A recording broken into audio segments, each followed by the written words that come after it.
American I public want to ask life. you one more question, and then we'll bring everybody else in. Your former bosses at NPR, this is the specific grounds for your dismissal, said the problem was that you're a news analyst. You're supposed to provide analysis based on fact. And in fact, they say, you provided opinion. I want to show, though, before I get your answer, what some of your colleagues at NPR have said over the years. In March, Cokie Roberts wrote a column about Glenn Beck in which she said this: Beck is worse than a clown. He's more like a terrorist who believes he has discovered the one true faith and condemns everyone else as a heretic. And that makes him something else as well, a traitor to the American values he professes so loudly to defend. That's Cokie Roberts in a column. And then there's Cokie's reaction on This Week, the show, ABC show, to a Supreme Court ruling on partial birth abortion. Let's watch. I'm just saying that, women would be protected from regrets later in life. There are lots of moral decisions people make all through their lives where they regret them. And the idea that the court is going to stop that for women is something that I think is just offensive. Somehow NPR didn't seem to think those opinions were objectionable. Well, you know what, I think, just to be blunt, I think that they were using a lot of this as a pretext to get rid of me. I think they don't like the idea that I appear on Fox News. I think they think that somehow, in their own state of mind, I am somehow legitimizing Fox News by simply appearing on shows rather than being willing to engage in debate and discussion. I think that is in the great American tradition. The second point, though, I want to make very quickly, Chris, before we bring other people in here, is this.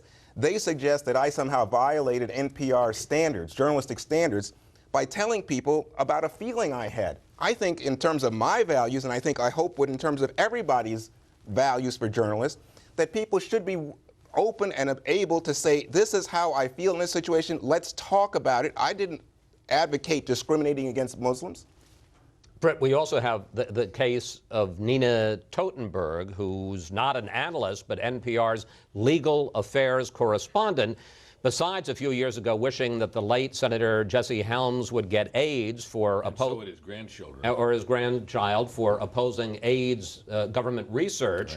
Right. We also have, just in the last month, her reaction. Remember, she covers the court to the court's ruling in Citizens United, a decision that said the corporations could get more involved in political campaigns. Let's watch.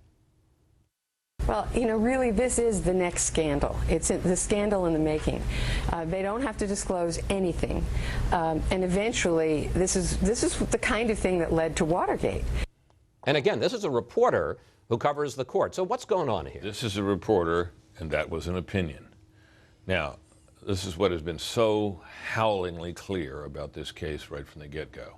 That was the statement by Vivian Schiller, the CEO of NPR, the day after this happened, when she sought to explain it and said that they had a very clear editorial standard at NPR that its analysts, and presumably even more so its correspondents, were not permitted to express opinions. Fact-based analysis, fine, not opinions. Juan has expressed opinions over the years here on Fox. It's always sat badly.